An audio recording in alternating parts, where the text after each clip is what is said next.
Hello students, teachers, parents, history nerds. Hello everybody and welcome to Nutshelled History, where we lay out the facts, the good, the bad, and the ugly. We continue with our Early America series by looking at radical Reconstruction. Check the description down below for a fill-in-the-blanks worksheet that goes along with this video. I just ask that you like and subscribe. I apologize in advance for any mispronunciations. I do my best. Okay, let's go. During Reconstruction, Southern states passed black codes, laws that restricted African Americans' opportunities for employment and political rights. The black codes forced African Americans to remain an underclass and a source of cheap labor. Republicans in Congress blamed President Johnson's leniency for the black codes and for riots in which whites assaulted blacks and set fire to their homes and schools. The radical Republicans in Congress wanted to prevent former Confederates from regaining control of Southern politics, and they wanted to make sure that freedmen had the right to vote. Congress passed the Civil Rights Act of 1866 and the 14th Amendment. The 14th Amendment made the freedmen citizens, guaranteed them equal protection of the laws, and said that states may not deprive any person of life, liberty, or property without due process of law.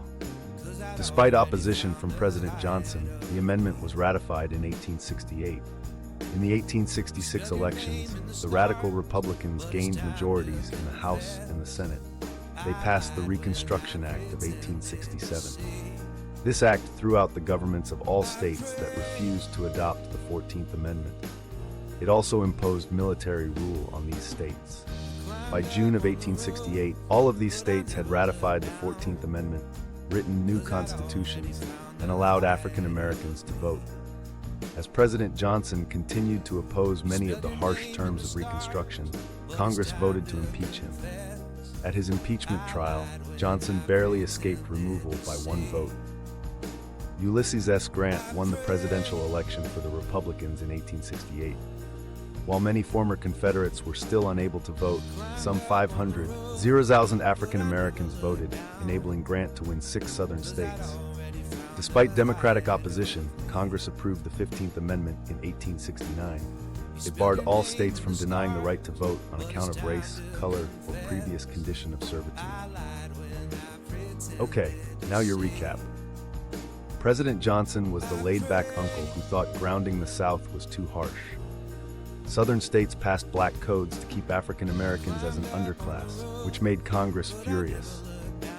The radical Republicans stepped in with the Civil Rights Act of 1866 and the 14th Amendment, essentially saying, "No more nonsense. Freedmen are citizens, and you can't treat them like second class." Johnson threw a fit, but Congress had the votes to pass the Reconstruction Act of 1867, putting Southern states in timeout under military rule until they played nice by ratifying the 14th Amendment. Johnson's stubbornness nearly got him fired, impeachment drama, but he squeaked by with one vote. Meanwhile, Ulysses S. Grant cruised into the presidency in 1868 thanks to 500,000 African American voters. Congress then added the 15th Amendment, telling states, nope, you can't deny voting rights based on race. Reconstruction, chaotic, contentious, but sometimes surprisingly effective. There you have it, folks. That is radical Reconstruction nutshelled. Thanks for stopping by Nutshelled History.